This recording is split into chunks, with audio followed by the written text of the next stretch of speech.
pressure and the pain, never let the cold fade. When the streets were watching close and the wolves was at the gate, real ones held their ground, never switched up, never played. No cap, no performance, what you see is what you get. Put in work before the cameras, before a single check. You say you solid, prove it, cause we watching every move. Step up or step aside, we separating fact from truth. Bullshit won't fly here. Put that hammer on them, cool. Put that hammer on them, cool. Mr. Do-Right, let's go. You can't fake what's in your blood. Can't manufacture where you're from.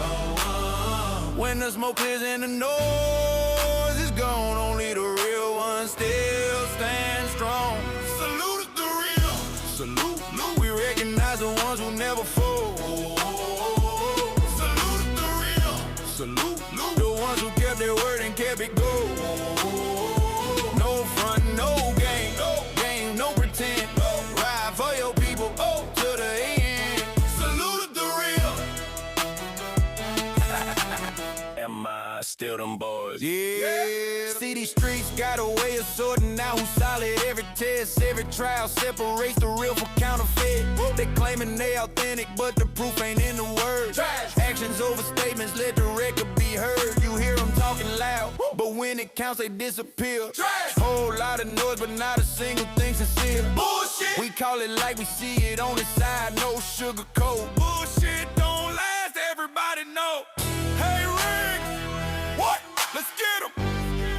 Coop and Mr. Do-Right, hold the note, hold the note, hold the note. Coop and Mr. Do-Right, hold the note. What's in your blood? Can't manufacture where you're from. When the smoke clears and the noise is gone, only the real ones still stand strong. Salute the real. Salute, we recognize the ones who never fold. Salute the real. Salute, the ones who kept their word and kept it gold. No front, no game, no pretend. Ride for your people to the end. Salute the real. Am I still them boys? Yeah. Put that hammer on them. Hey Riggs. What? Let's get 'em. Coop in the building. Mr. Do-Right on the track. Am I still them boys? Salute the real. Direct production.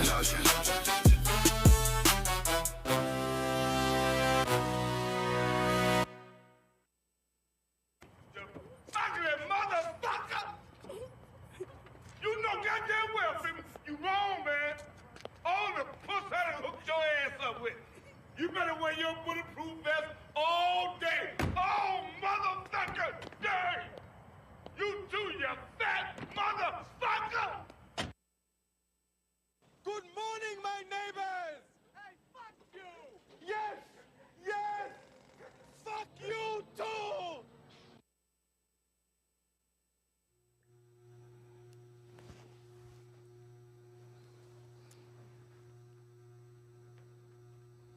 Oh, seriously? You on Coop? We live? Yeah, we live. Welcome back to another episode of Salute the Real. I am your host, Brandon Cooper. We get through these technical difficulties over here, a few here and there. It happens here and there. When we don't operate, boy, that thing sure don't like it. Hey man, it's been a little while.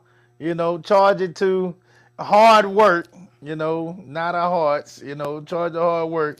But, I don't worry about that kind of stuff because I got a legend over here. I got the legendary Do-Right who's doing his thing. And I know it's going to get solved. And there it is. Yeah. Welcome back, guys. Welcome back. Appreciate you joining us. Hey, man, for all the people that goddamn out there just straight up haters, it's just haters out there, they hating on us right now. Them motherfuckers can't even get their goddamn channel right. We don't give a shit about them kind of people, man. All them out there, you know what I'm saying? Play that old Bernie for them, man. Half of them, they don't do nothing. They don't do right. You beige motherfucker. Fuck you. Fuck yourself, man. Hate you, young son of a bitch. You don't do shit. You don't vote.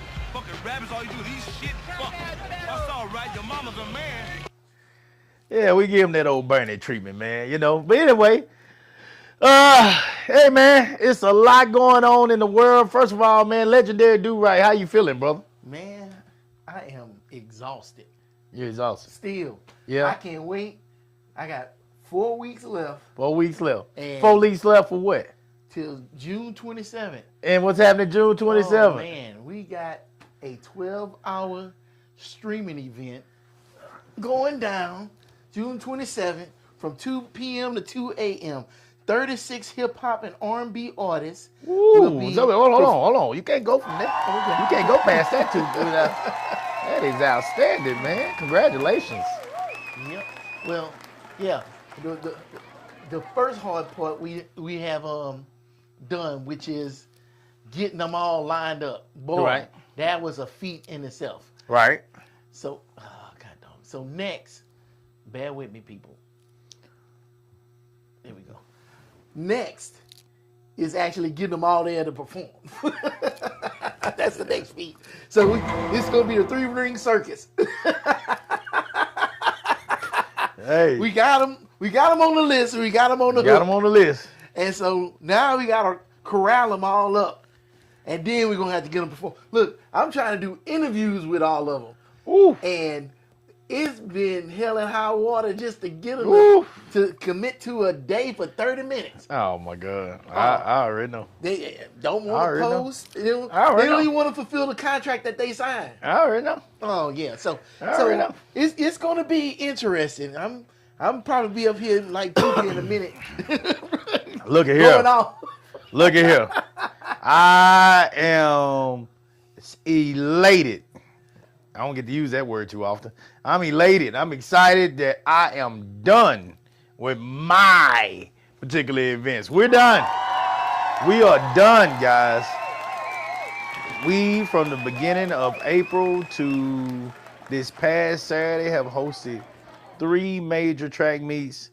1,100 athletes. 1,100 plus athletes, first one.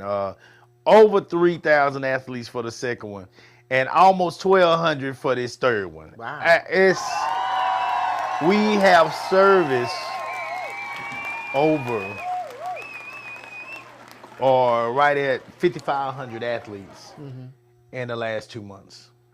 We have serviced, my organization and all the people that have helped us out, including yourself, have serviced over 5,500 athletes or right at 5,500 athletes and a little under that actually, and easily 8,000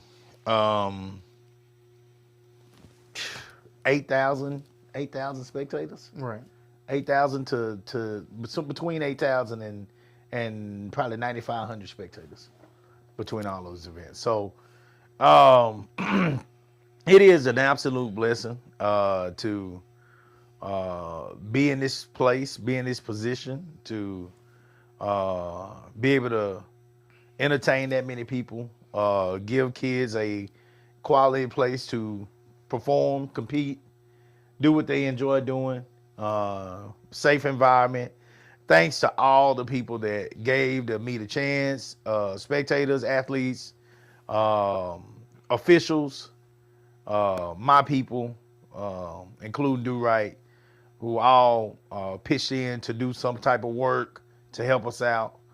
I was looking at some drone footage that my boy Javadrick did today, and it was, and so, of course, we'll be looking to make videos in the future for, next year and the year on, whatever, with that, and possibly some of the stuff that you have as well. And it's just, I'm just happy. I'm happy to be able to do what we're doing. I even heard from Coach today, who's very high when it comes to the caliber of athletes that he has currently.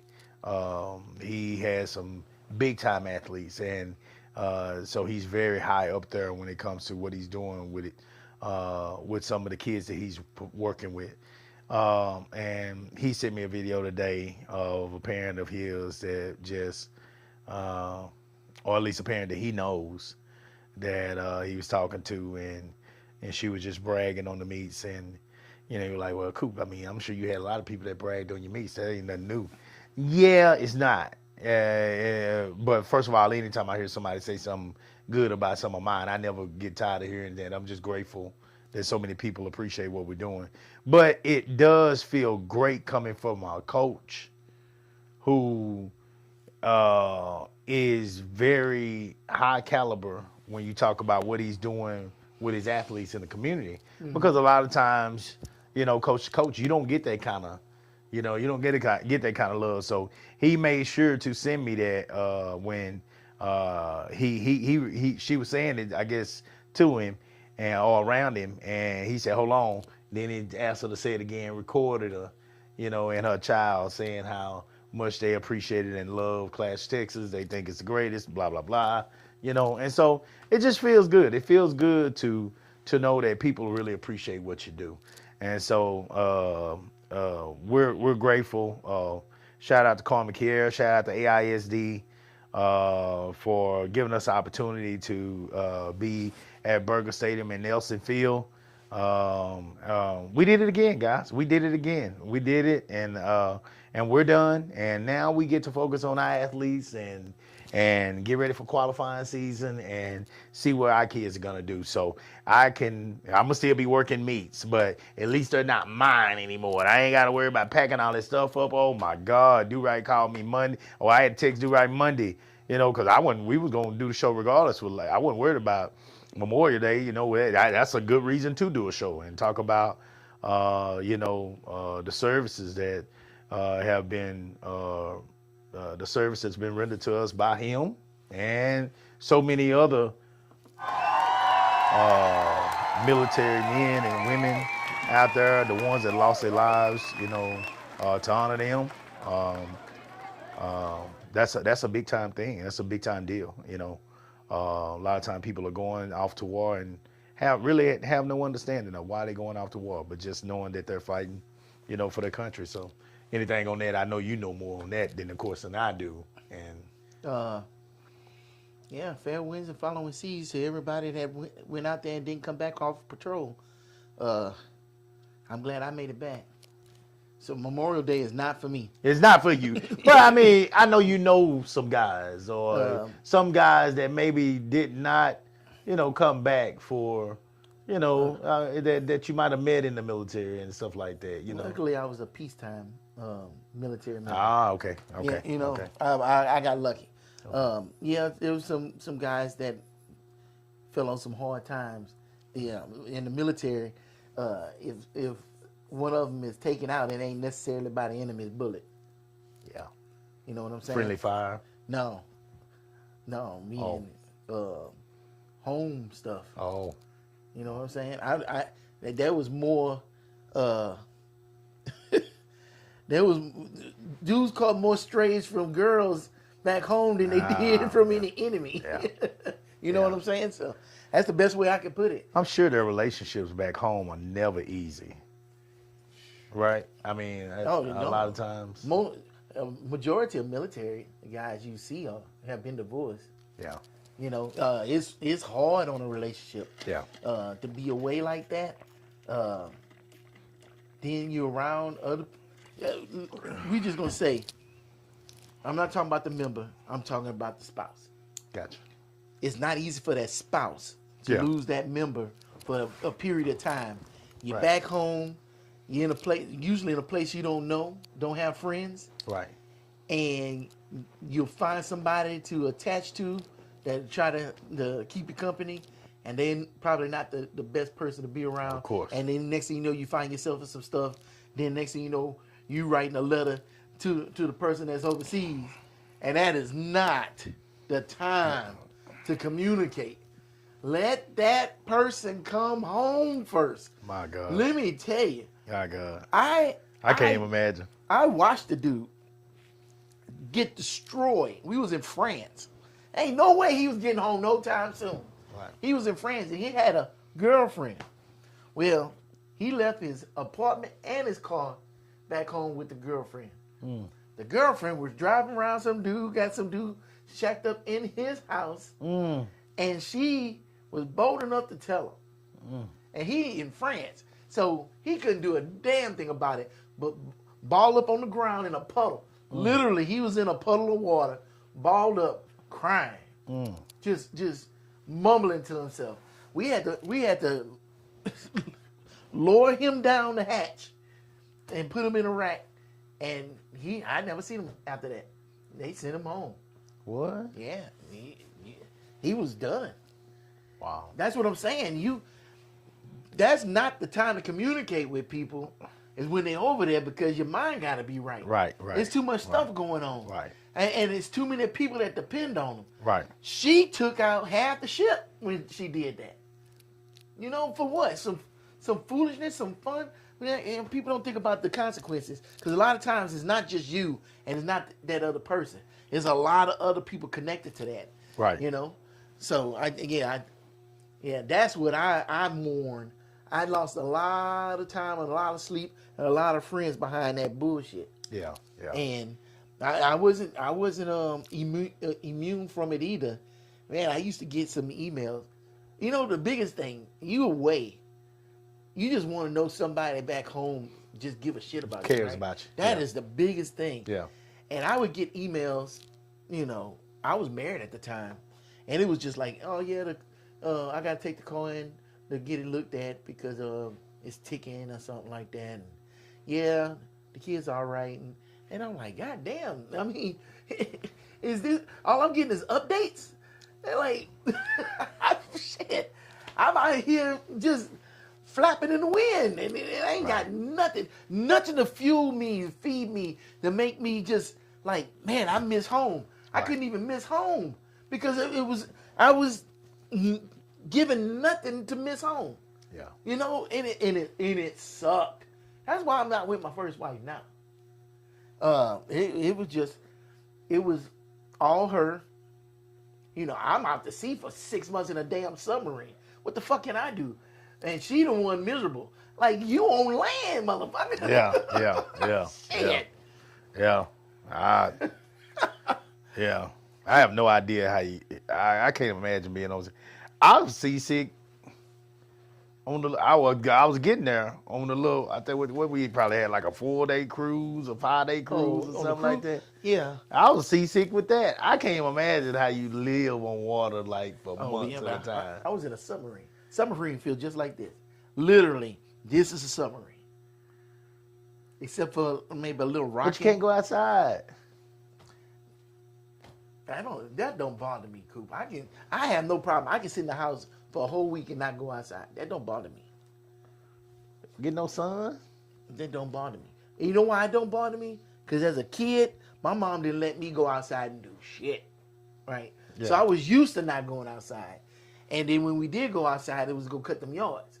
So I kind of don't want to go outside because going outside means What work. if I cut them yards? You know what I'm saying? So I don't know about that. it was easy for me to it was easy for me to be on the submarine, but it's not easy for other black people. It was not a lot of black people in submarines. Yeah. At all. Well, that's what I'm saying. Why black folks don't do water like that? They don't do confined spaces. Yeah, that too. How many came to the boat and looked down that hatch and like, I'm not going down there. Yeah. I'm like, it's a building that you just got to go through a hole to get in it. Oh, I'm Yeah. not going down there. Oh, I'm gonna tell you something else that blew my mind. So I was on the boat from 2001 to 2004, and in that period of time, I had 3 captains. My last captain was black, and at that time, 2004, there was 7 black captains of submarines in the Navy. That was the most black captains they ever had, ever. Wow. And it was 2020. No, it wasn't. It was 2004. And it just makes you think that, one, we are not in all the spaces that we need to be in.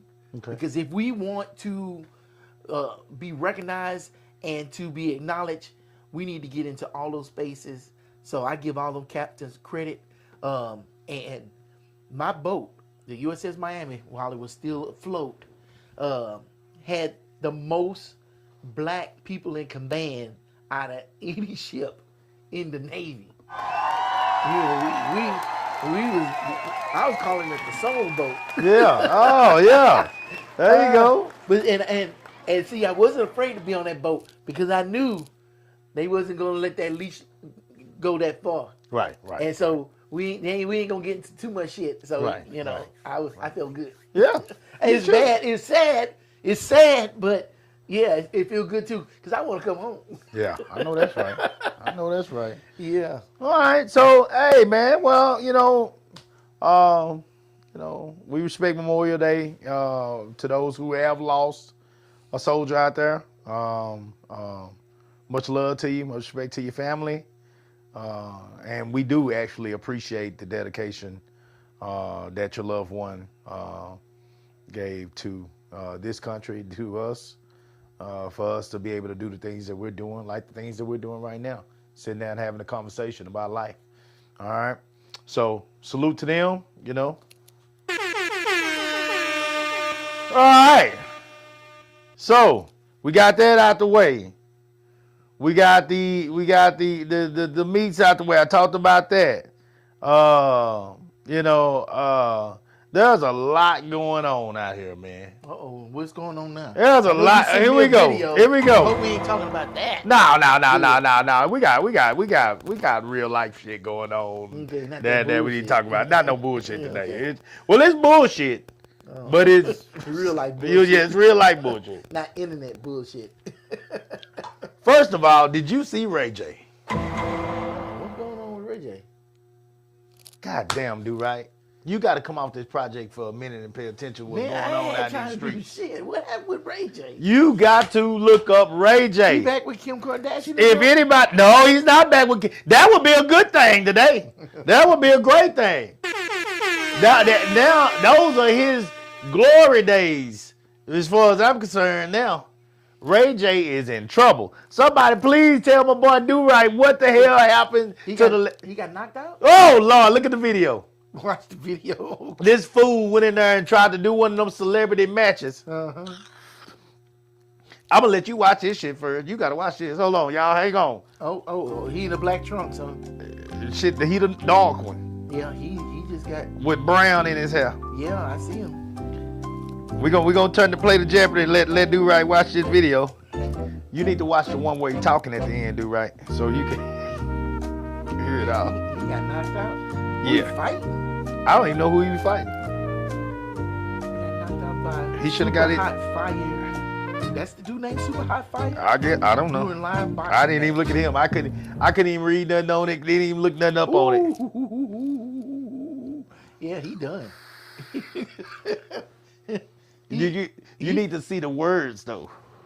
You need to listen to the words. You gotta listen to the words. Pull up one where he's talking afterwards, so you can hear what he said. Okay. We got time for this? Yes, All right. it's quick. We got time. Our people, I'm surprised now one of them ain't said nothing about it. yeah, guys, please send your comments. Tell me what you think about Ray J. So how much he won? Huh? How much did he win? Well, that's why I want you to hear the words.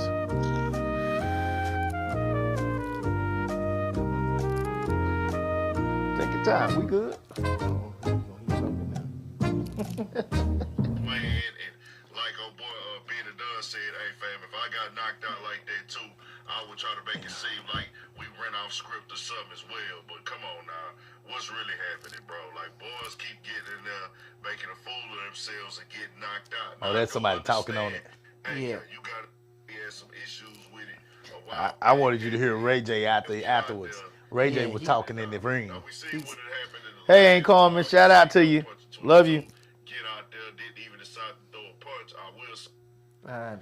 Okay. Well, anyway, Ray J ends up saying, Okay. Man, what's up, man? He was tripping like, what's up, man? We took a L tonight. That's what he was telling the other boxer. Okay. Like, basically, like, it wasn't supposed to go this way. we were supposed to keep this thing going. I don't know if we were supposed to keep it going for several rounds or whatever, because I think he got knocked out in the second round. Okay. I think. Somebody correct me if I'm wrong on this. I think he got knocked out in the second round. So I don't know if they were supposed to keep it going for several rounds, or they was supposed to be like come down to a draw or whatever. But Ray J said, we took an L tonight. And the was like, no, you took an L tonight. You know, so everybody was laughing at him. Like, he was like, man, Ray J had a big old knot on his head, and God like, look at that. He was like, I can't see it. You know what I'm saying? But I mean, it was bad, man. It was bad. Ray J, you can tell the drugs have taken him completely down from whatever he used to be, whatever you thought he was back in the past. One thing you could say about Ray J is Ray J was on point when it came to hollering at women, because he had plenty of them. You know what I'm saying? He was an R&B artist. You know, he had shows. He had a lot going on for himself. You know, actor. You know, he had a lot going on for himself at one point. And now you could tell, man, just the way he talks, the way he reacts, like Ray J ain't there no more, man. Ray J is, and I don't know, you know, Ray J did this to himself, you know. I don't know if it happened during the time that he was with Whitney.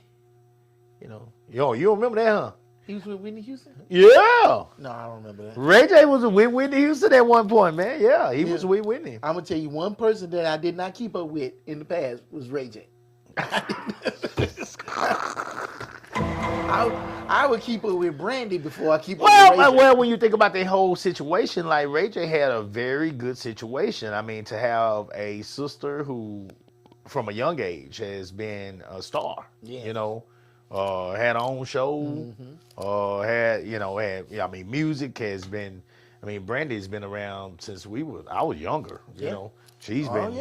You know, singing for a long time. You know, I remember going back and forth with her and Monica. All that was fun. You know, so yeah. I mean, Brandy has had a good situation, and Ray J coming up behind her, you know, had a nice little platform to help him out with his career, and he's had some success. But of course, you know, if you ask anybody, the first thing that's gonna come to mind, of course, is his sex tape. You know, but it wasn't like his sex tape was with no scrub. You know, this was Kim K. You know, which made her career. It's funny how that works. Hey, well, you know, it is what it is. You know, and so that took her to a whole nother level, and of course she ended up with Kanye after that. So I mean, it just got better and better for her. Boy. But the crazy part is, every man that it seemed like all men, especially the black men that ended up with them, just went nuts. Yeah, pretty much. They went nuts. They lost their damn mind. You know what I'm saying? Lamar with the sister, and they did say that the sister was trying to take care of Lamar. And I don't know how much of that she got him into in the first place. I don't know. I'm not gonna speculate on that.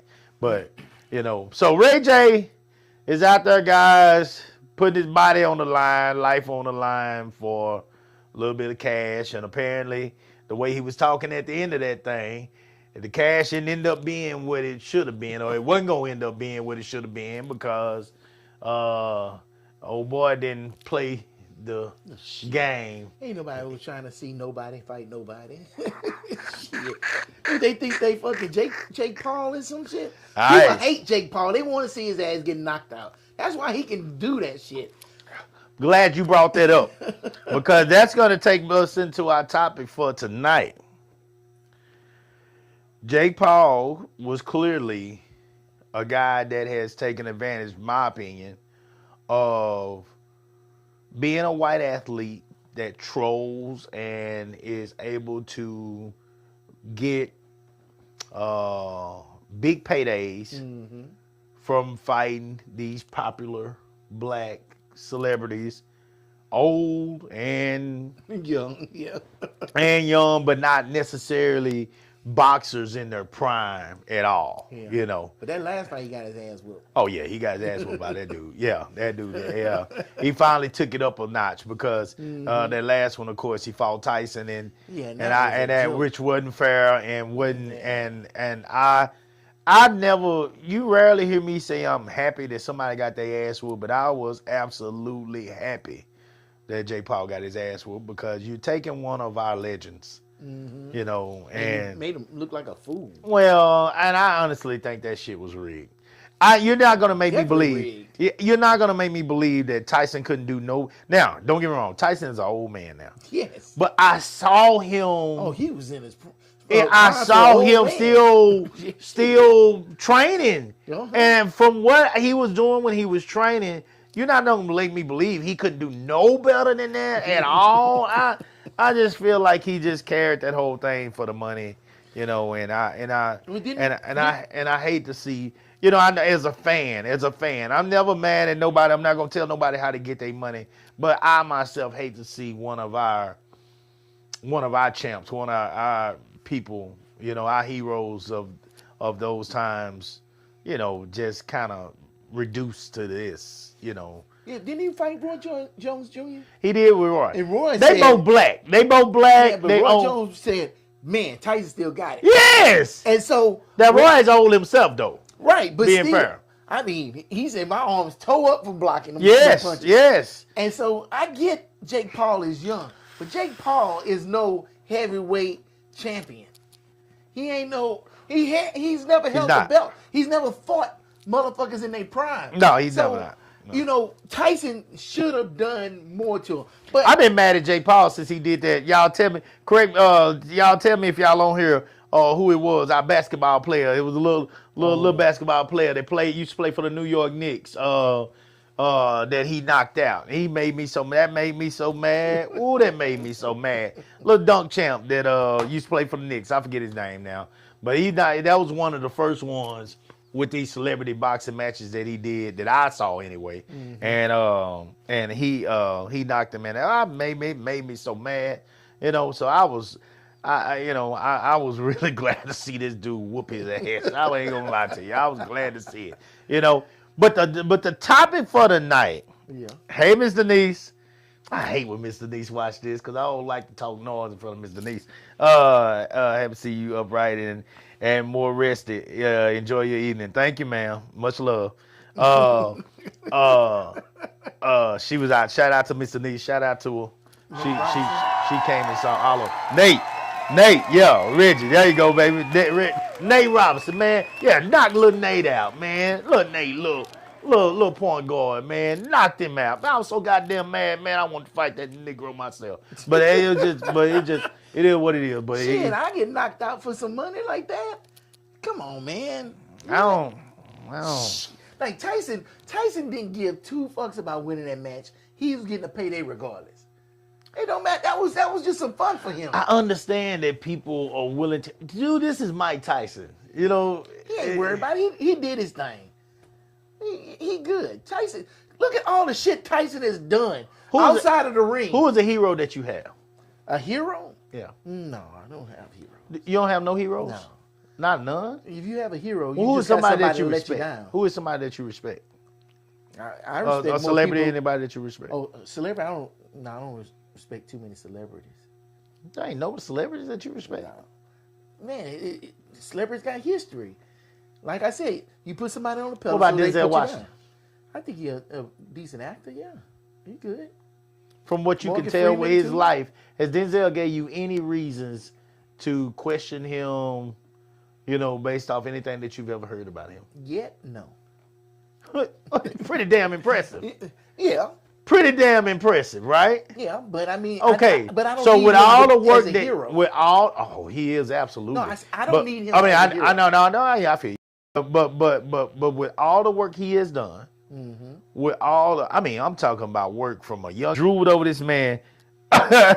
Reggie say I'm mad still too. Hell yeah, man! But that pissed me off. But I ain't gonna lie to you, knocked that little Nate boy. I was mad. I was hot as firecracker. But with all the things that Denzel accomplished, and to not give you no reason as a black man to not be proud of him. You know, no outside stuff, no outside drama, no outside babies, no fraud, I mean, they had to arrest him for nothing. No drugs, no cocaine, none None of this stuff. For him to come through all he's done and not give you any reason not to be proud of him. That is, in the world of acting for blacks, that is an absolute hero. In my opinion. In my opinion. You know, you got people that want to act out there, that dream of acting one day, males and females, you know, but definitely the males.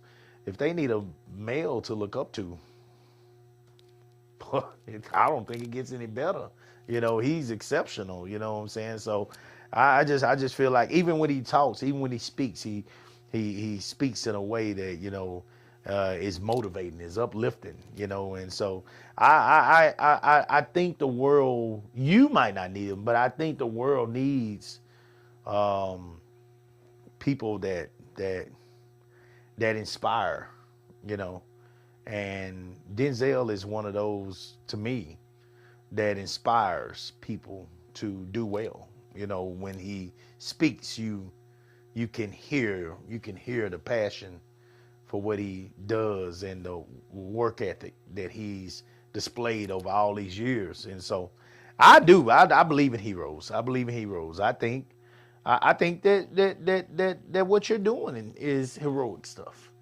I think that what you're doing is heroic. I think that what you're trying to do by giving somebody a platform, you might not look at it that way, but these people who didn't have that platform prior to you giving them this opportunity, you don't know what's going to come out of this. So they might look at you as, man, Stuart, if Do-Right hadn't did this for us, I would have never had this chance. I would have never got this opportunity.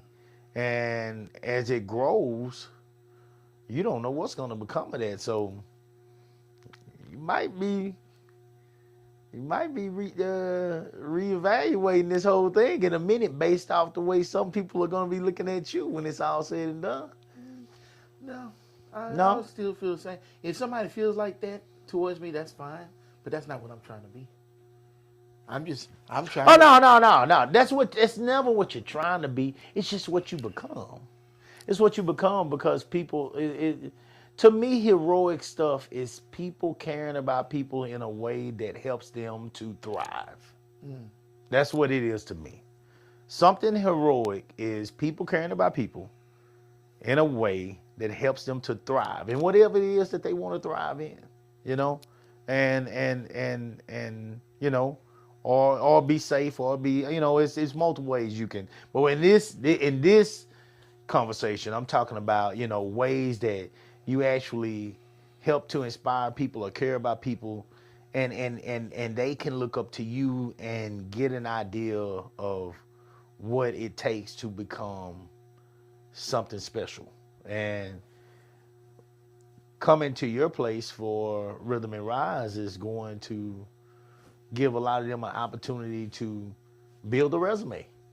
Some of them might have the talent, but they might not have a clue of how to get started. Right. And there you go. That's an opportunity for them that they didn't have. So that's something I look at it. I look at that as heroic stuff. So I think it's pretty cool. So hey, hand clap for you. I'm gonna build it up and I'm gonna call you that even if you don't look at it that way. So, you know. But the conversation I want to get into tonight. Uh-oh.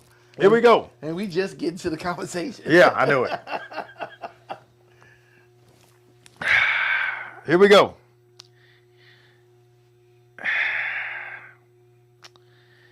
Do you know of, have you heard of a guy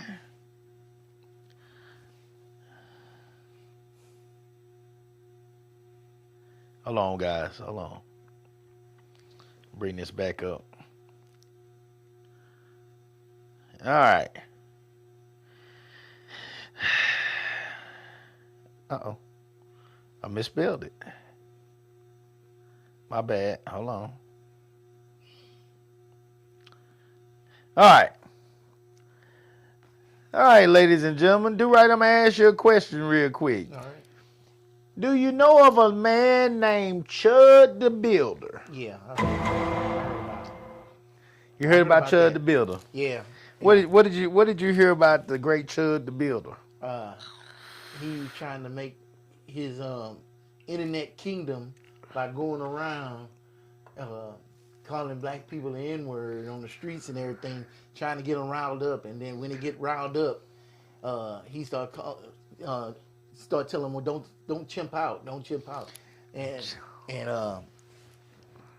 he was at a courthouse going for a court case, and he caught the wrong one that day, and some shots was fired, and I guess Chud the Builder was sitting up there trying to defend himself, but he didn't realize that you can't sit up here and cause a ruckus and then sit up here and try to defend yourself. So I think he caught some attempted murder charges and stuff behind that shit. Let's read this real quick. Chud the Builder is the online persona of Dalton Levy Etherly. Levi or Levy Etherly, a 28-year-old American live streamer who gained national media attention following his arrest for attempted murder. Yeah. He is primarily known for creating highly provocative rage bait content and confrontational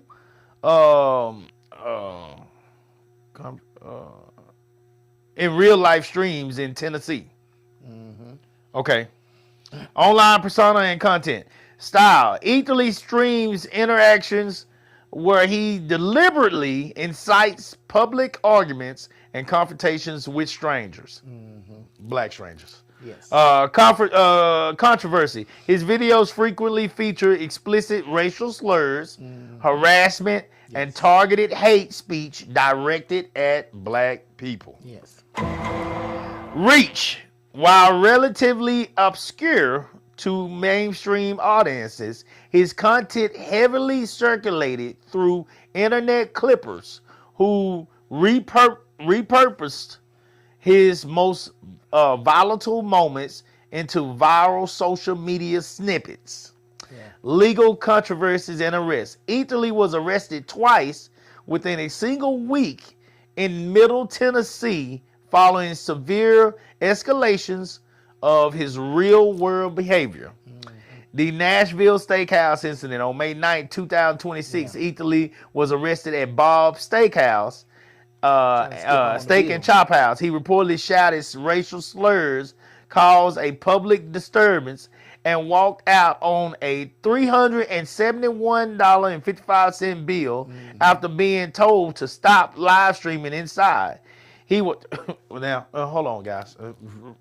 $371.55. So this man went in there and ordered a half a cow. Yeah. He was eating tomahawks or something. Eating tomahawks. Yeah. And then just walked up out of there. Don't that sound like privilege? Okay. All right. All right. Ain't Okay. privilege if you got arrested. Well, I'm just saying, to even think that you can do it. Oh, he's a fool. Okay. No, he's a fool. All right. Bill, after being told to stop live streaming inside, he was charged with theft and disorderly conduct. The courthouse shooting. On May 13, 2026, while out on bond, Etherly became involved in a physical now he's already out on bond, guys, okay? He became involved in a physical altercation outside the Montgomery County Courthouse in Clarksville, Tennessee. The fight escalated into gunfire, leaving Etherly and a black disabled veteran, Joshua Fox, hospitalized with gunshot wounds. Excuse me. Current status. According to court updates, Etherly faces multiple felony charges, including attempted criminal homicide, aggravated assault, and employing a firearm doing a dangerous felony. A Tennessee judge reset his bond to $1 million. And the word was, the judge said that before they even did any arguments in the discussion, nothing. It wasn't nothing. He came straight out and said that bond was $1 million. And ruled that Etherly cannot use any money accumulated through fan-driven crowdfunding efforts to pay it. He faces more than 60 years in prison if convicted. That don't make no difference, Coop. Chud the Builder, yeah, well, he's currently held on 1.25 million. 'Cause he'll be able to get some money out of that January 6th fund, that $1.6 billion that's been set aside. So here's where I'm going with this. Here, before you go there, because we're gonna go there. But here's where I'm going with this. Okay. Before I even say that, how much money has been raised? Because I know last I looked at it was like $250 been raised for Chud the Builder. Chud the Builder. That shit is so goofy, man. I watched this stuff. I watched the video. You seen his videos? I have not watched his videos. It is just the dumbest. It's basically Sneeko. It's basically what's that? Okay, they said raised over 270,000. So last I looked, it was 250. That's still a lot of money. That's a lot of money. Here's the point I'm trying to make before we go into any other details. Nate. There is a fan base for terror on the other side. Okay. There's a fan base for terror on the other side. That base don't exist for every race. But there is a fan base, which I know I don't want it to, but there is a fan base for terror, for creating hostile environments on the other side. And we're seeing it constantly. We're seeing that there are people out there. The reason that people like Chud the Builder exists is because there's a base out there that applauds their efforts to create hostile environments for people of color. Okay. They say they don't want them here. They say they don't want us here. You know, but what would Chud the Builder be doing? Actually building something? No. Like, what would he be doing? He got a porn stash. Did he do porn at some point? Okay, I ain't heard that either. Okay, so what would Chud the Builder be doing if black people were not here? They always say, move if move, get away from here, or whatever. What would people like Chud the Builder be doing if black people weren't here? There's a fan base here for him. If he creates videos and snippets of treating people of color a certain way, there are people out there that will praise him, that will send him money.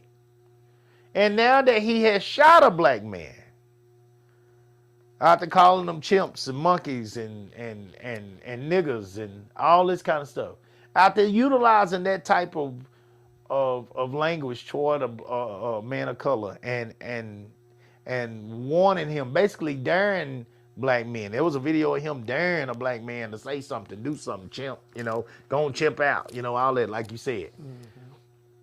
After basically doing all that, there's a fan base out there that is trying to put up money. $270,000 down is what that says,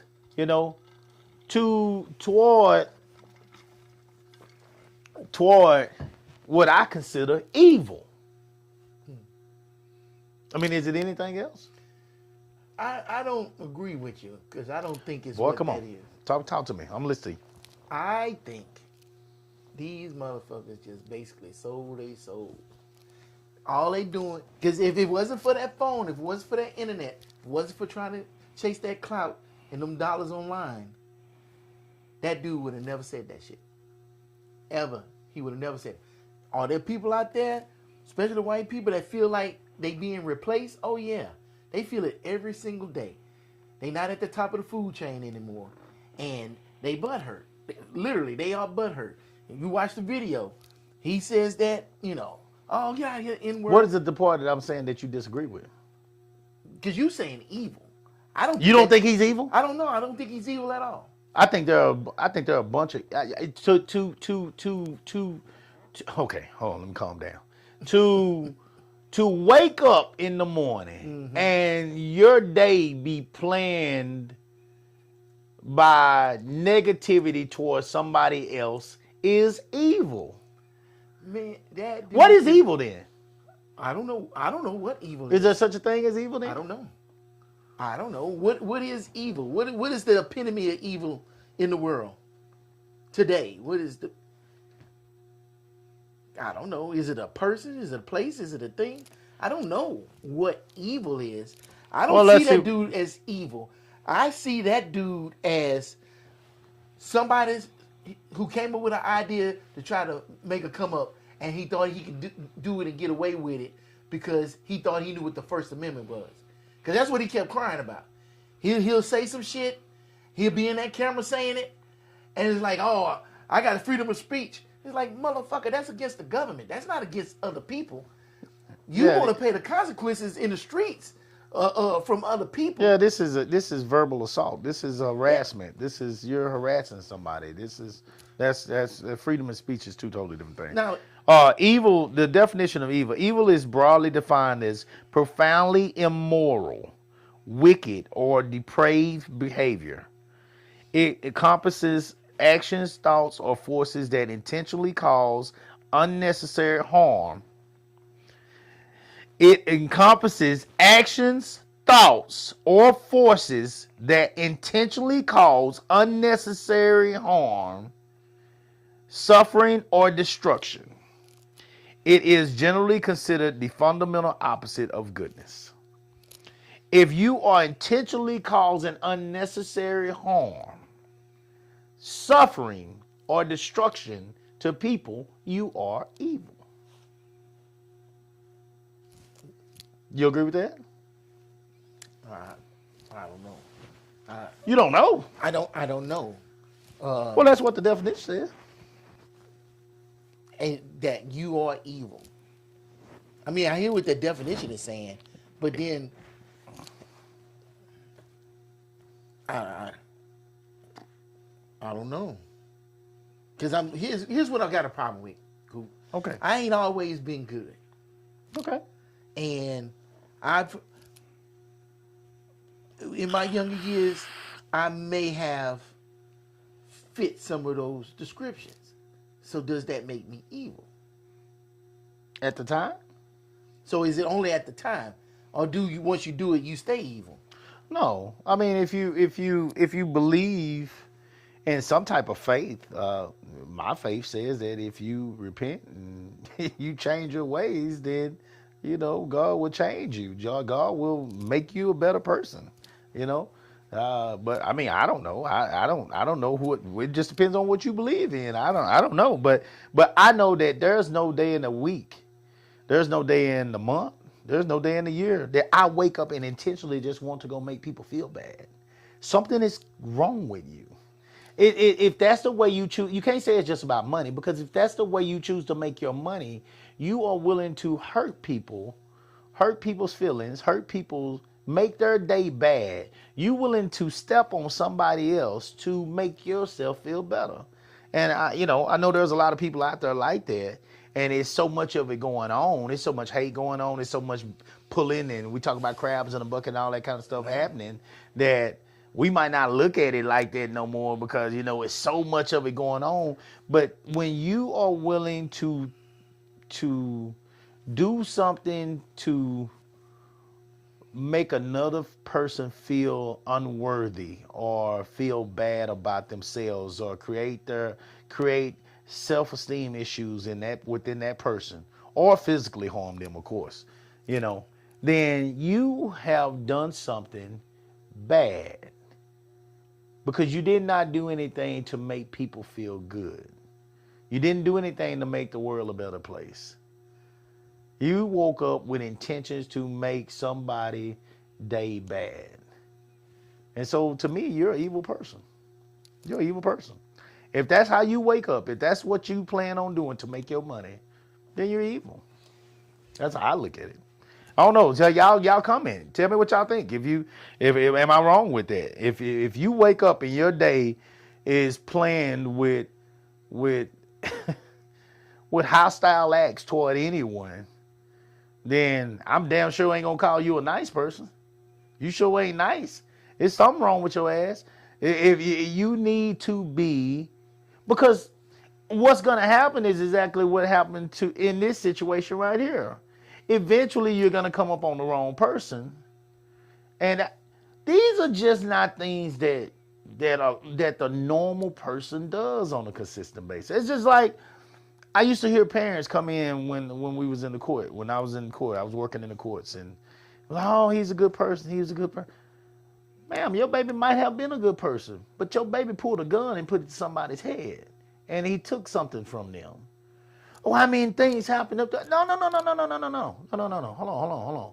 We're not just gonna roll over this shit as if it did. I've had this conversation with parents, and I told them straight up. I said, hold on. With all due respect, ma'am, I'm 40-some years old at that time, or whatever I was, 30-some, 40-some, whatever. I ain't never put no gun in nobody's head. I ain't never in my life put no gun in nobody's head. I ain't never told anybody with a weapon to give me your items or to get down and do something sexually to me. I've never done no evil. That's evil shit. Now, I don't know what happened to your baby that day if you saying that ain't who your child is. But on that day, Lucifer woke up and left your house. And he acted in the community. And that's why we're here right now. Okay? So I don't know who and why he became what he became. But that day, he was evil. He was evil. He was shit. Darth Vader. He wasn't shit that day. You know? So I don't know. There is a fan base out there, as I'm saying, for this type of behavior from, I call them rednecks, well, whatever. But they're not all rednecks, because this ain't all redneck money. There's a lot of other money out there too. There's a whole lot of money out there that's coming from a much higher level, of people, But there is a fan base out there that, again, applauds the behavior and they attempt to justify it, with I guess all I can think of is because of their race. They attempt to justify acting this way and creating a hostile environment where you're going to make a man retaliate, and therefore then you can say, I'm using self-defense to protect myself. Mm-hmm. And I think, again, this never went nowhere. It's always been here. That we know. Anybody that says any different, okay, whatever. It never went nowhere. It's always been here, guys. But what happens when you have leadership that applauds this work, applauds this type of behavior, praises it even, talking about now giving money to the insurrectionists, millions. That he's getting taxpayers' dollars, Yeah, the money that we didn't have. The money that we didn't have. And that they was shutting down shit and people losing their jobs so we could try to recover money. So we can give it away to motherfuckers storming the Capitol and tearing it up. Can you imagine how many that shit don't make no sense to me. Can you imagine how many student loans can be forgiven? How many people that are struggling with jobs right now? How many folks that you're taking away WIC and stamps and all this kind of stuff. You're taking away a lot of things. Education is saying that they don't have money. Schools are. I know Austin ISD right now is, I think it was 108 or 180 or something like that in debt right now. And you're gonna give money to people that millions of dollars. You're gonna try to divide this money between people that stormed the Capitol, injured, and was planning on killing. If they would have found him, planning on killing. Yeah, what was it? Pence. Pence. Yeah. Pence. They were planning on killing the vice president if they would have found him. Yeah, that's some tripped out stuff. And you know, the thing that's mind blowing is this is only the second year. This feels like it's 10 years ago. This is Wait a minute, is it the second year? This is his second Hold year. on. Yeah. He what's it? We in 2026 now. Yeah, he got in 2025. November 2020. No, November was the vote. January 2025 is when he took office. And it's only been a year and, 5 months? It feels like it's been fucking 6 years. Feels like it's been an eternity. And it felt like that the last time, too. Because it was every day we were bombarded with stuff. And I don't want to get no conversation about I know you don't. shit I know you don't. I know how you are. I know how you are. I know you are about that. But I'm still going to say, and maybe it's the new evil, but there's multiple people coming out today doing outlandish shit on the internet to get views because somebody wants to see it, and they do it because they feel like they are right. It could be racist, it could be sexist, it could be homophobic. Anything that spurs an emotion in somebody's going out there doing it so they can turn around and get $1. And I hate to say this, but I feel like it's true that business is rooted in evil, because just the saying, it's not personal, it's business, says that shit is rooted in evil. Because they basically say that because they know they finna fuck you over. And they're going to make you feel the way that definition say they're going to make you feel. When the bank come and take your house from up under you and stuff, and because you're struggling trying to pay that mortgage, but it ain't, it ain't your fault that the job decided to lay off, Tesla decides to lay off 1,000 people over there at the factory and shit. Yeah. And then you staying in Austin and ain't nobody hiring and gas prices high as fuck. And here come the bank snatching that shit under you. They're not gonna say, what can we do to help you? They're gonna say it's not personal, it's only business.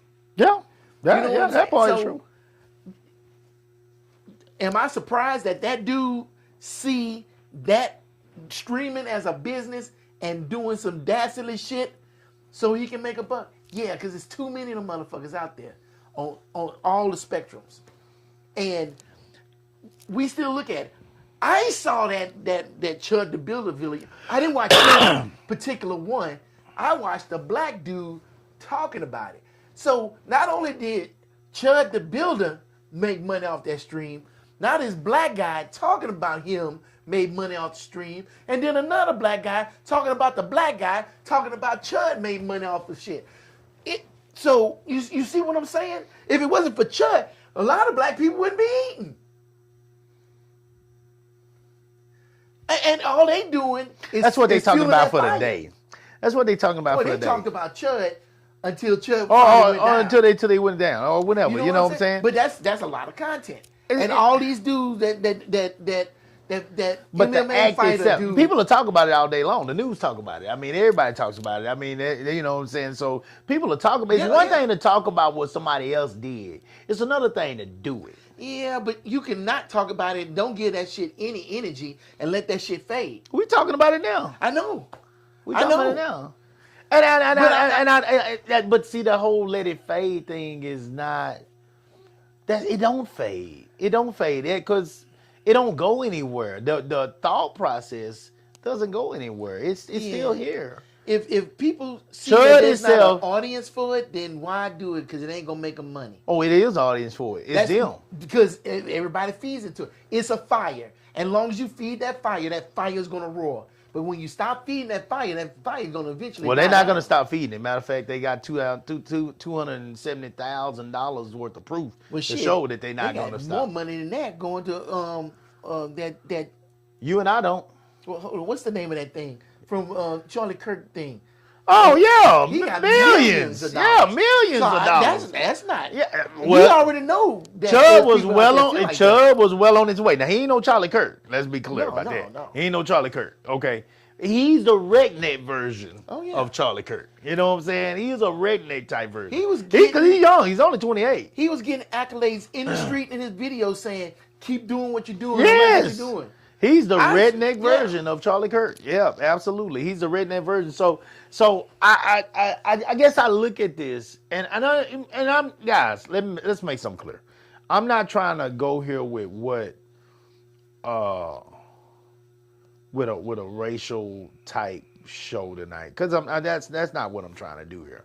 What I am trying to say is because we already know this. I don't care what nobody say. I mean, to say that racism don't exist, we know this, okay? But what I am trying to say is there is a base out there that is not only they not only think this way, they're rooting on the ones that are willing to step up and take a person of color down. They're rooting this on. They're rooting on this behavior. And it didn't start yesterday. It didn't start, last week. It's been going on, But I feel like a lot of that whole approach, when you talk about MAGA, Make America Great Again, if you say that part ain't rooted within that, then what is it? What is it? What is when?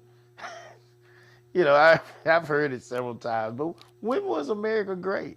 At what point was it great that you're looking to get back to? Because if you go too far back, then you're talking about times, or you talking about the Jim Crow era, or you talking about the total slavery era. Like, what area are you talking about? Are you talking about the area where we were just, I don't know, before schools were integrated? Like, I mean, what area are you talking The about? war on drug era. Are you talking about the crack era? What area are you talking about? What a commercial used to come on where there was an egg in a frying pan. Yeah. This is your brain on drugs. Yeah. Yeah. What are you talking about? What are you talking about? Are you talking about when cocaine was brought into the hoods? I mean, what are you talking about? I think they talking about the 50s. That Leave It to Beaver era where they had the white picket fence. Everybody had their little house. They was getting their pension from the spark plug factory down the road. They worked at the plant and stuff. And they came home and they had the weekend off and they did their little picnics and stuff and a little barbecue in the backyard. They see that as bliss for them. And all intents and purposes, it was bliss for them. It was great for them.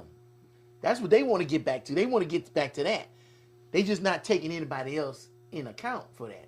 Because what was great for them wasn't great for everybody else. Sure wasn't great for our people. Yeah, and so A lot of black people have been hung and set on fire and ran off their land since the 50s. and I think that's the thing we hold on to is that shit wasn't great for our people. So why you keep wanting to go back to it?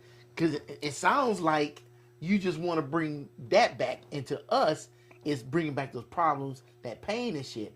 To them, it could be just, back when my dad used to play catch with me and shit. Are we gonna have to use different restrooms again? I don't know. But it's all perspective though. That's all it comes down to. Is everybody's perspective. Ride in the back of the bus.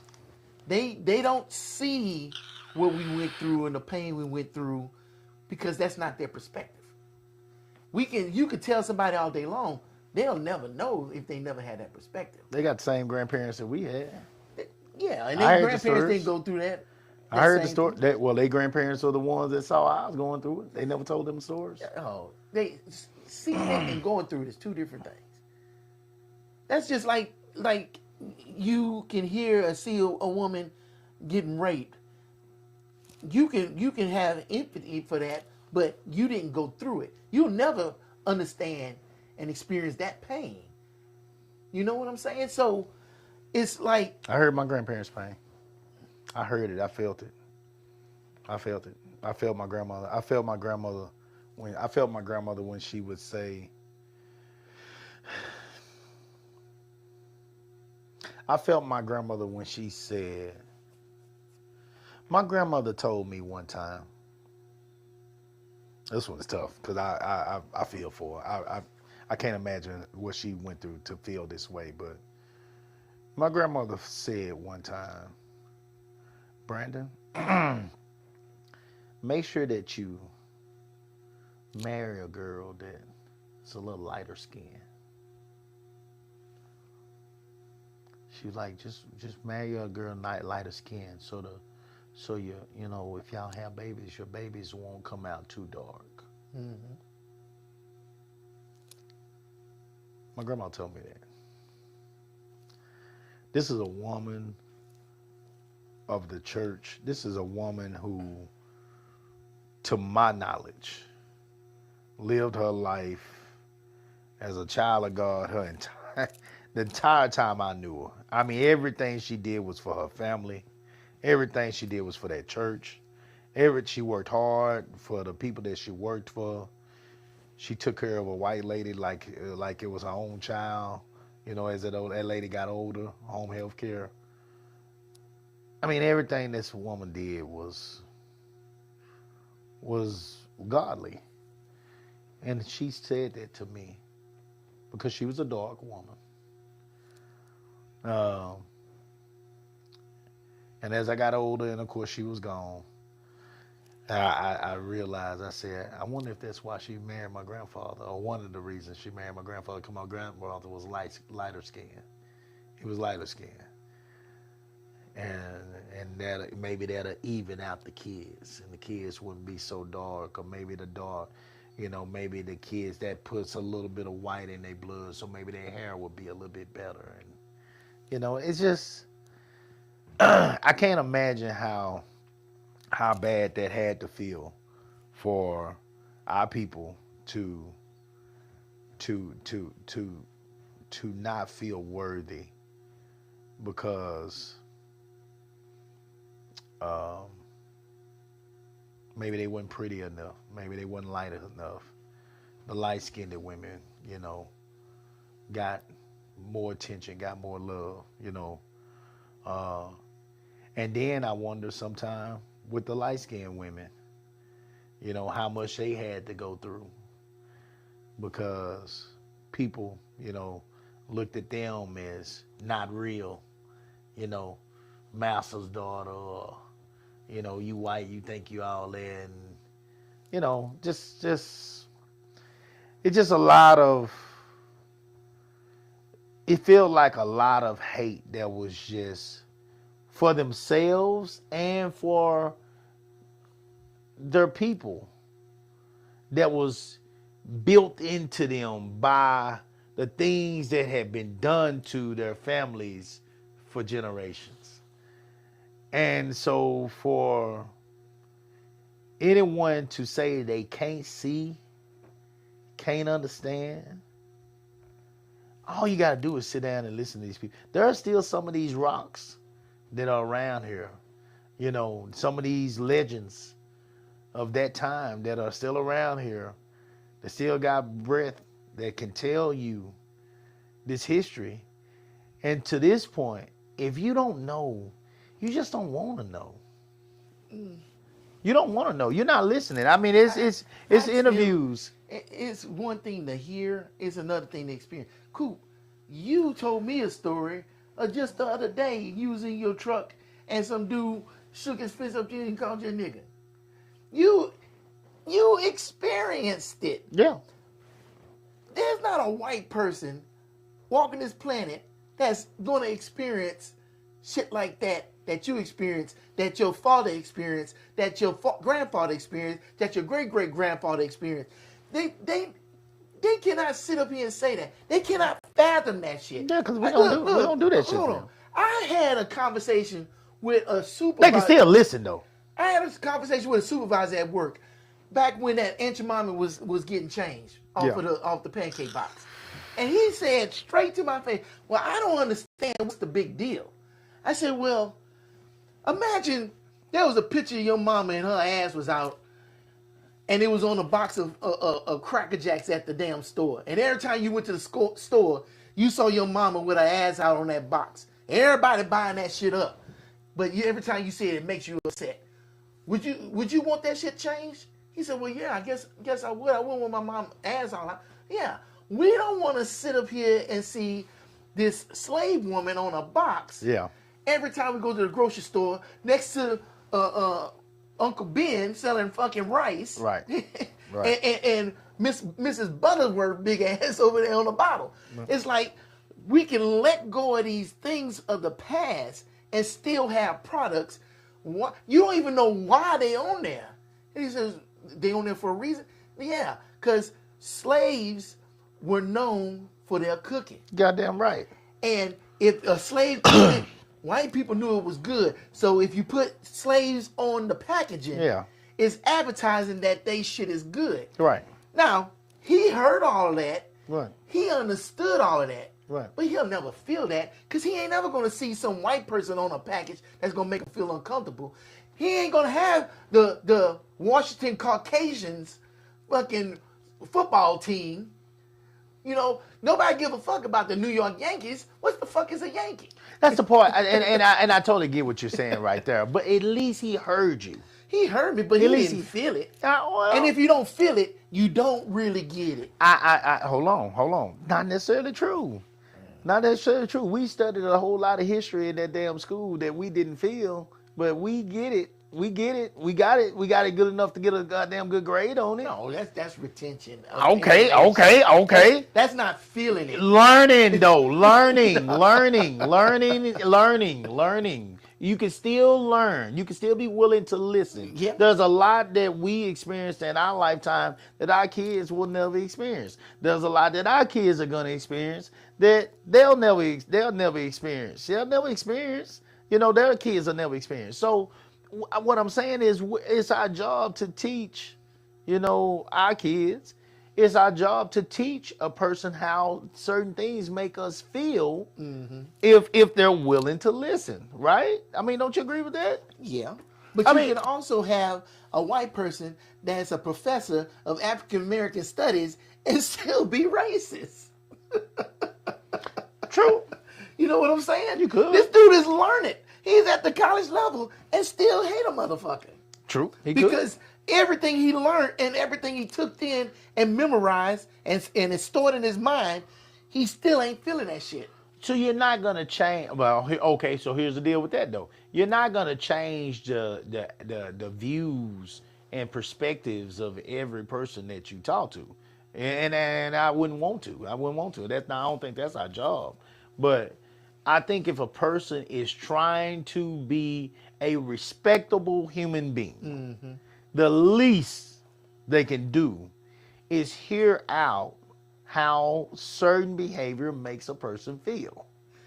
Well, I got a rebuttal for that. I just watched a video the other day of this white guy doing an interview, and he said, man, I never realized how hard black people have it in this country until I adopted a black child. Oh, hell yeah. And it was taking this black child to school and everything. That'll definitely But see, that'll absolutely do it. That's what I'm saying. A white parent adopted a black child will absolutely do it. Feeling that shit. Yeah, absolutely. Now, he heard shit for years. Yeah. You can tell he never gave two shits about the black experience until he had a black person in his house, and that was a family member, and now he has to go through it, and he can't believe how bad it is. It's like, whoa, why was your eyes not open before? Because he had all that information. He knew what was going down. He knew at least 5 buddies at work that knew every racial joke there is. Right. And heard them all. Probably told most of them himself. But not until he had that child and lived the experience. Right. That his eyes is truly open. Because You don't know nothing until you go through something. Right. That's what I'm saying. But we'll never go through what they go through. They'll never go through what we go through. I mean, it's certain things that Hispanics But you got to go through something in order to understand somebody else's plight. No, you don't have to go through it to Yeah. hear them, though. But You don't what have I'm to go saying through it is, to hear them. Us as And black you don't have to people- go through it to hear them and say that I will not do what you say offends you. Like, I mean, with gay people. With gay people, for example. Basic. They're saying that I don't want to be called this anymore. Okay, well, tell me what you want to be called. You know, and I'll call you that so we won't have no problems. Right. If you want to be called them, you know, I'll call you them. You know, I'm not going to learn all this different stuff. But if you say, I want to be called them, I'm just going to call you them because you won't be offended That's when you basic talk to respect. me. Yeah, that's all I'm talking about here. I know, I get that. That's all I'm talking about tonight. That's all I'm talking about. It's just the respect to not do things that offend people intentionally for profit or for just hate. You know, when you do things that intentionally offend people, you are an evil person. So with them sitting up here basically attacking the Civil Rights Act, Yes. and now they can rezone and basically taking away black Congress seats. Yes. Is that evil? Messed up. Well, now that's strategic. Yeah, but Yeah. Okay. because that seems deliberate and doing it against people they know is going to hurt. But it's for power. Isn't the pursuit of power evil in itself? Could be. Could be. Because if you pursuing power and you get that power, you ain't making everybody happy. You're going to have to step on somebody in order to get up there. But you don't have to be an asshole going up. Do you? You don't have to be an asshole going up. Because you know what they say, everybody you shitting on going up, they're going to shit on you when you come back Oh, yeah, down. yeah, absolutely. Absolutely. You don't have to be an asshole going up. Anybody in power is going to run across certain people that they cannot appease. There's no way You can't please you everybody. can't please everybody. There's no possible way that you're gonna please everybody in a role of power, any type of power. I'm talking about management, supervisor, director, anything. Yeah. There's gonna be some people that you're going to upset probably with some of your decisions, and I mean that's the thing about a leader. I can definitely say just from my organization that being a leader, you got to make the decision that nobody else wants to make. Yeah. You know, and you got to be comfortable with your decision. you got to roll with it. You know what I'm saying? Good or bad, you got to roll with it. You got to be comfortable with it. You said. So yeah, it's not gonna be easy, but I guess this right here, the thing that I'm trying to say, this man shot somebody after intentionally creating a hostile environment. Yeah. And there are people out here that are defending this guy. If this was reversed, wouldn't be no black people defending this kid except for goddamn his mama. Yeah. And maybe his grandma. Yeah. And some aunties or There something. wouldn't be no GoFundMe. Oh shit! If it was one, it wouldn't be no money on it. It'd just be sitting there. But you know, it would be. We are not like that. You don't have to worry about black people defending shit like. We don't defend no shit like that. Like, I mean, when people doing some fucked up shit, I mean, we ain't getting behind that shit. Yeah.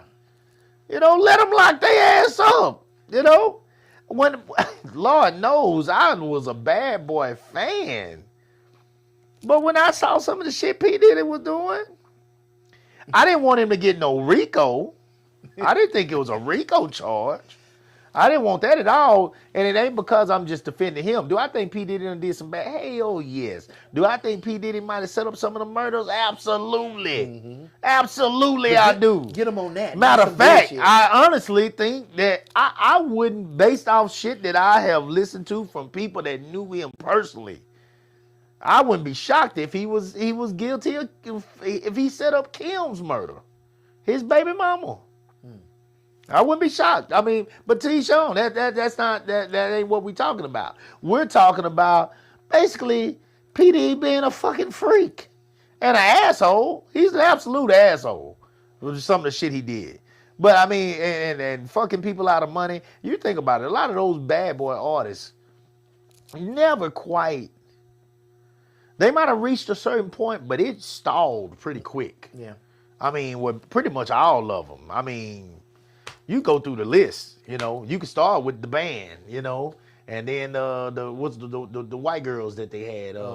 Danny Kane. And he was Danny Kane, and he was fucking half of them, and trying to harassing the other ones, sexually harassing the other ones, and so I mean, yeah, he did some stupid whole shit. He did some stupid shit. And I mean, you know, he got into it with Mace. He got it, you know, Biggie ended up dead. He, you know, Brian McKnight and all them, Faith Evans, he had issues with all of them. All of them. Mary J, every last one of them, it was issues. People that was working inside. One dude in that video said that he invested into the business and he was supposed to, you know, he had supposed to have a part. Diddy came in there with a bat and made him get that part back. You know, come on, man. Like it was bad. Diddy he did some whole ass shit. Now I didn't want him to get a RICO, like I said. But I wasn't tripping when Diddy got no time. I wasn't tripping when R. Kelly got no time. R. Kelly had them girls trapped in them houses, shitting in buckets and shit. Man, I'm not. Dog, that is evil. And something bad happened to R. Kelly. And they said that allegedly something bad happened to Diddy. But you know what, dude? Like, you know, it does not okay the fact that you want to now turn around and do bad things to other people.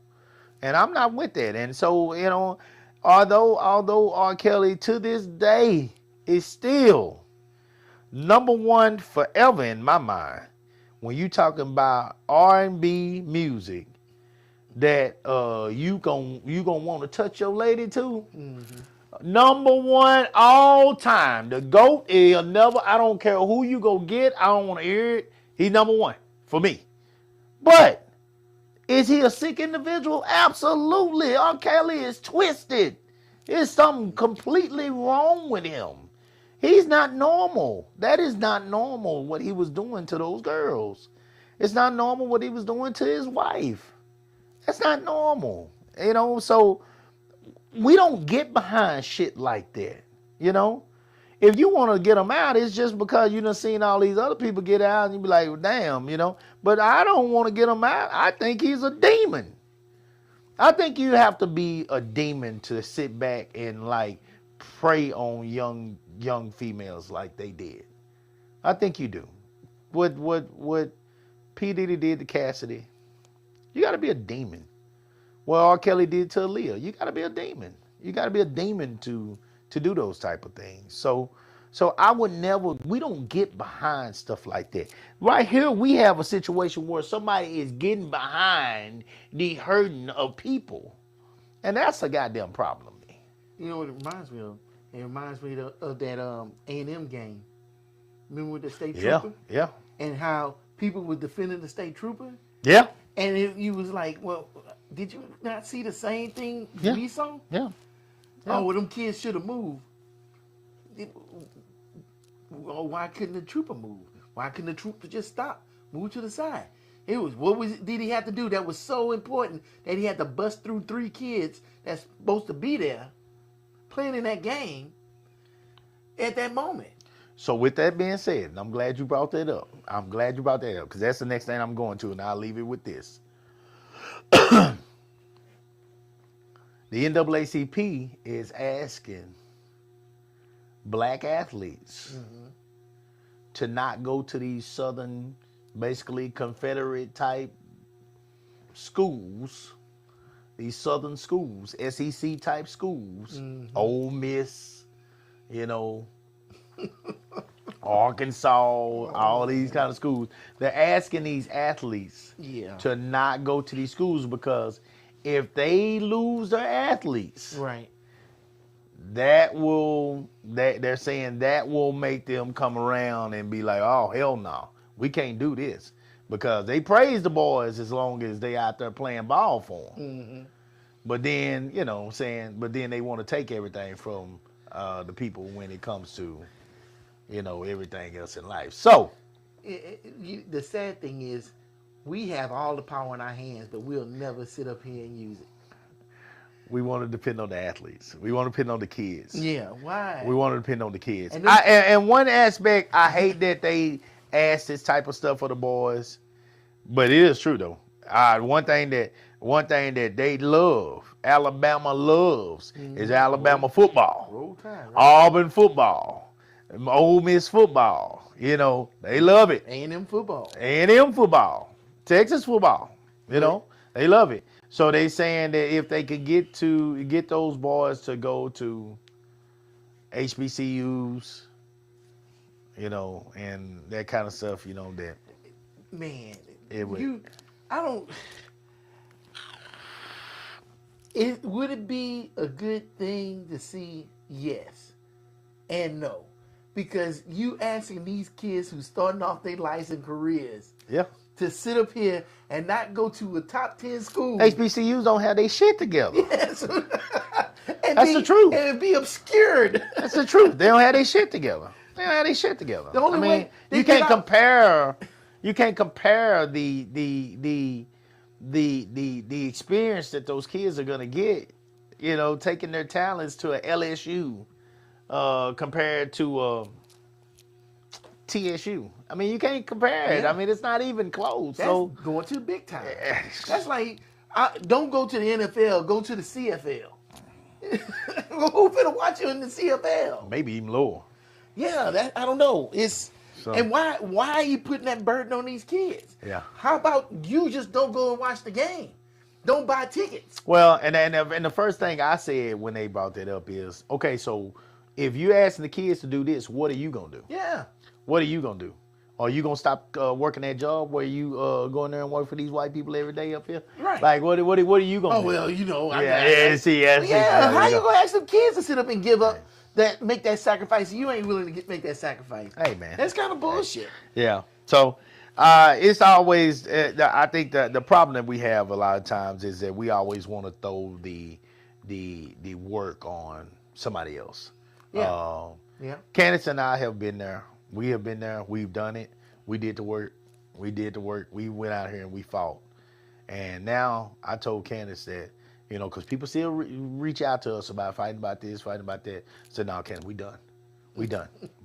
That's it It's for time us. for somebody else. It's to up. pick up It's it for us. baton, right? That's it for us. Yeah, we passing that baton. There you go. We passing. Yeah. It's somebody else's turn. Yeah. We're done with all that fighting. We're gonna do what we do in the community, which we do good. We do well. We're some of the best to do it. And we're gonna. Other than that, we're gonna rest and we're gonna relax and we're gonna enjoy life. And we're not gonna keep doing the work for everybody else that want to sit behind the computer and just watch what we do. No, So, we're not gonna do that no more. You know, the tip of a spear is very short, and it does a lot of killing. Yeah.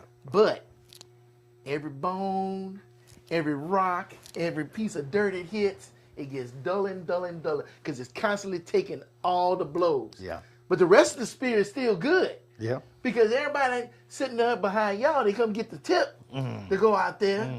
And then what? When you get beat down and everything, who coming to sharpen y'all? Yeah. Shit. Who coming to sit up here and take your place? I can tell you not a goddamn soul. And I you can gotta tell take all you the personally, not a goddamn soul. You gotta take all the blunt. Yep. I can tell you personally, nobody. And it costs you Nobody. time. It costs you money. Heartache. It costs you relationships. Heartache. Yeah. Emotional you know the trauma. funny thing? We had a conversation over a year ago. We was in the truck, and we was talking about leaders in the black community. Mm-hmm. And it's like, why we can't get anything done? Because we don't have no leader. We don't have no figurehead like we used to have back in the day. Right. And you said it. You said, why would anybody want to step up and be a martyr? Shit. That's all right. But you step up and be a martyr, though. Yeah, I did. And we felt it too. Yep. And all you do We is get felt beat it. down We felt it. until you stop, and then somebody else see it, and they're like, well, damn, they beat Cooper down. Why am I going to step up? We felt it. I'm telling you, we felt it. We still feeling it. Yeah. We still feeling it. We still feeling it. Hopefully we toward the end, but we're still feeling it right now.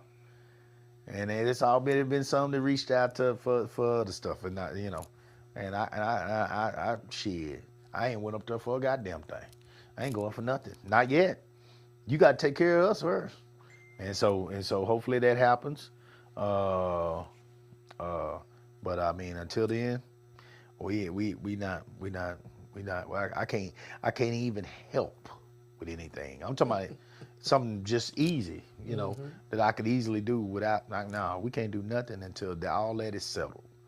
So, you know, pray for us on that, because you know, my wife still feels it. She still feels it. She still goes through it, and she's going through a lot. And so, and she's fighting and she's working hard, and I mean, but she still goes through a lot with that stuff. And so it's just for every act there's gonna be a counter act, and I'm just and just know that, you know, we accomplished a lot, but anytime you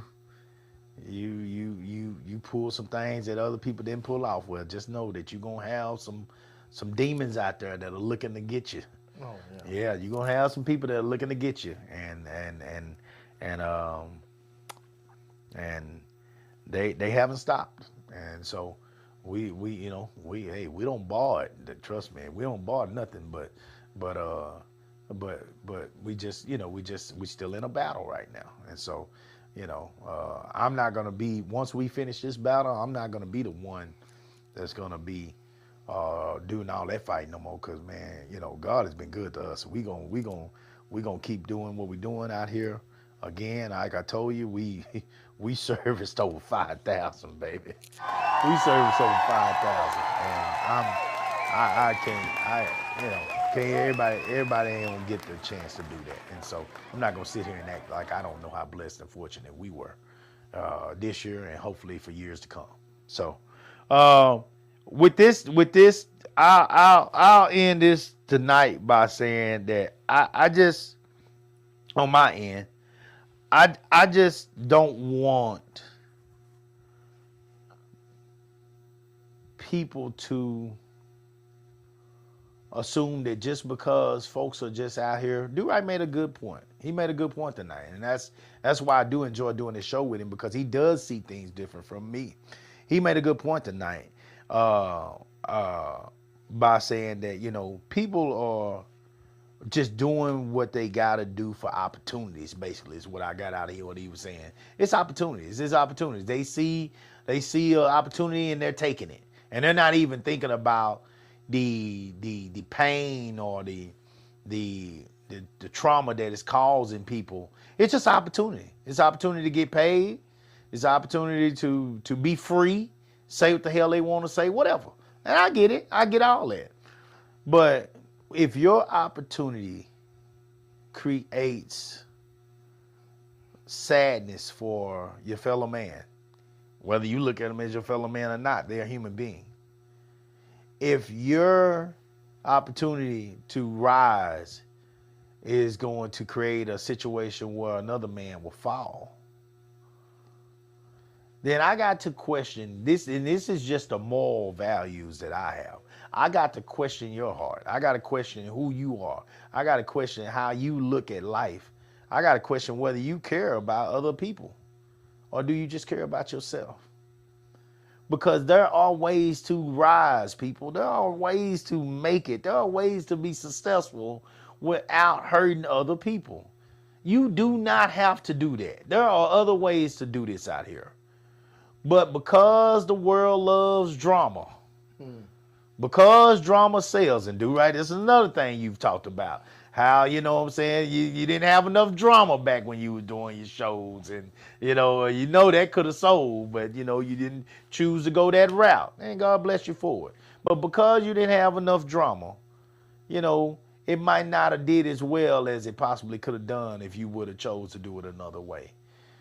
And for those that choose to go with the drama, okay, well, yeah, you're doing well now, but just know that with that drama, I just said it a while ago, for every act, there's a reaction.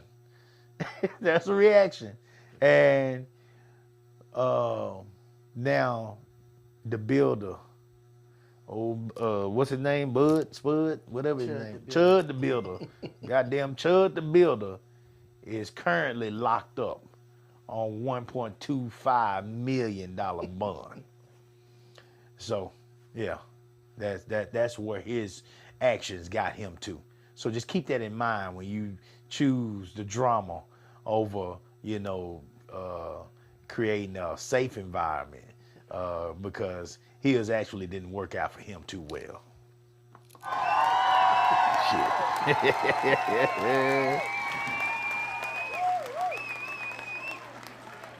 Finish us up, dude, right? I'm gonna start where you left off. Malcolm X said it best. The chicken's gonna come home to roost. Yeah, shit. Boy, you preaching. You could have stopped with that right there. I can't Shit. remember his name. I remember his name now. Andrew Tate. You had Sneeko. You had Fresh and Fit. All these guys. Peterson. I can't think of his first name. All of them started off one way. And they said something. And it caught traction. And they leaned into it. Hell, Fresh and Fit. That dude was sitting up here throwing up Heil Hitlers and shit. They just recently, a couple months ago, they was in the club throwing up Heil Hitlers to Kanye West song. You know what I'm saying? It is a bunch of opportunists. They know that controversy makes money, and they'll fucking sell their soul for that dollar. And you said evil. What's the root of all evil? Money? Money. And whether it's these motherfuckers on the internet, whether it's the motherfuckers on the corner selling drugs, whether it's them gangs, whether it's them politicians, it doesn't make a difference. Wherever there's money involved, you are going to have that evil. And it's going to hurt people. And all those people I just mentioned are all opportunists. Yeah. And they don't give a shit. They know somebody might call them sociopaths, even psychopaths, but Yeah. I call them opportunists. Jake Paul, opportunist. Oh, yeah. He went to Japan, went into that forest where all them people commit suicide, was up there filming and stuff. Disrespected the whole country. He gave two shits, but he made millions of dollars fighting motherfuckers. And that's why people wanted to get knocked out, because what he did. It's like he knew what he was doing, and he set himself up for success. However, the chickens are going to come home to roost. And he got his ass knocked the hell out. Because He every got last one of knocked those the hell people out. who do that shit come back down. That white lady got on Piers Morgan saying the N-word. Yeah, I was yeah, saying the N-word. yeah. She started her YouTube channel. She did whole blackface. Yeah. And then they took her channel away from her. Yeah. They didn't take her channel away from her. They took her money away from her. They took her money away from her. And yeah. she was on there crying. Yeah. Yeah, they took her money away from her. She said, man, I can make money just saying a word. Then the chickens came home to roost. And she was on there crying and hollering. And So, yeah, fast money is not easy money. right. That shit's not going to last. Yeah, I could have did videos. I knew the formula. All I needed to do is have a couple of guns and a couple of women half dressed sitting up there talking about make America great. Back then, before that motherfuckers were even saying it, I knew that was the formula. Slapping them on the ass, I'd have made 1 million views. I'd be paid, Coop. Yep. And I was like, I can't do that. How do you do that? How can you sit up here and close your eyes at night and actually sleep and that shit don't get to you? But if the opportunity is good enough, I guess people can do it. And they can just put money over their eyes so they can sleep at night. I don't know. But 9 times out of 10, they alone. And they by themselves. And they miserable. Think about everybody that was rich, that Madoff, I think his name is, that Ponzi scheme Yeah. that got all that money. Look where his ass is right now. Yeah. You know, he didn't give two fucks about taking them people pictures. Sure didn't. Sure didn't. And look where he at. So, to me, the world is self-correcting. You do that shit if you want to. That shit's gonna come back and get you. Them trickers gonna find you. And you gonna be fucked. Unfortunately, even with them 3 I kids. just hate how many people you gonna take down in the process. Unfortunately, those 3 kids that went around 3 Sundays ago shooting up Austin. You remember that? Yeah. I mean, but that ride didn't last very long, and look where they at now. So, Oh yeah. Unfortunately, people have to suffer because of these people's poor ass decisions. But we also learn too as a society, and we get better every day trying to stop that bullshit. I think we getting better. I don't think we getting worse. I mean, I still can drink out of the same water fountain as everybody else. You know, I feel blessed that. Well, now you have water bottles. Still. just go buy your case of water now. Shit.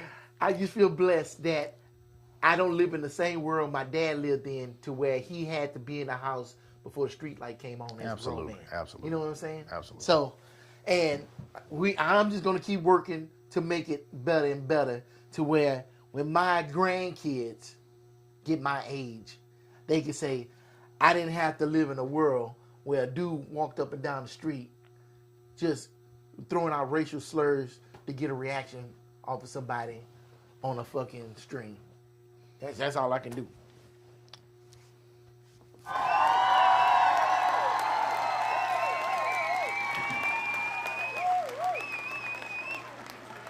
I definitely pray that that's where the world is as our grandkids get older. All right, guys. You know, don't be a guy that I keep forgetting his name there. Chud the Bill.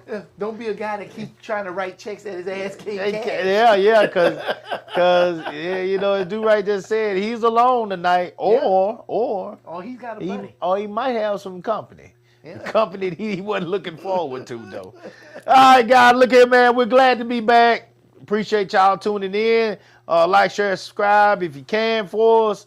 If not, it's okay. Just keep tuning in when you get a chance, man. And, you know, sip one with us when you get a chance. You know, hey, man, we enjoy ourselves over here. We have a good time. Till then, we'll look here. We'll come back on Monday, though. We'll come back on Monday. We back now. We back. Track meet's over. So we'll come back on Monday, and we'll try to do it better than we did tonight. Salute the real. Coop in the building. Mr. Durant on the track. Hey, Riggs. What? Let's get him. You already know what it is. Am I still them boys? Salute the real, let's go. We don't salute the fake, we salute the ones who stay through the pressure and the pain. Never let the cold fade. When the streets were watching close and the wolves was at the gate. Real ones held their ground, never switched up, never played. No cap, no performance, what you see is what you get. Put in work before the cameras, before a single check. You say you solid, prove it, cause we watching every move. Step up or step aside, we separating fact from truth. Bullshit won't fly here. Put the hammer on them, Coop. Put the hammer on them, Coop. Mr. Do-Right, let's go. You can't fake what's in your blood. Can't manufacture where you're from. When the smoke clears and the noise is gone, only the real ones still stand strong. Salute the real. Salute. We recognize the ones who never fold. Salute the real. Salute. The ones who kept their word and kept it gold. No front, no game. No game, no pretend. Ride for your people to the end. Salute the real. Am I still them boys? Yeah. See, these streets got a way of sorting out who's solid. Every test, every trial separates the real from counterfeit. They claiming they authentic, but the proof ain't in the words. Actions over statements, let the record be heard. You hear them talking loud, but when it counts, they disappear.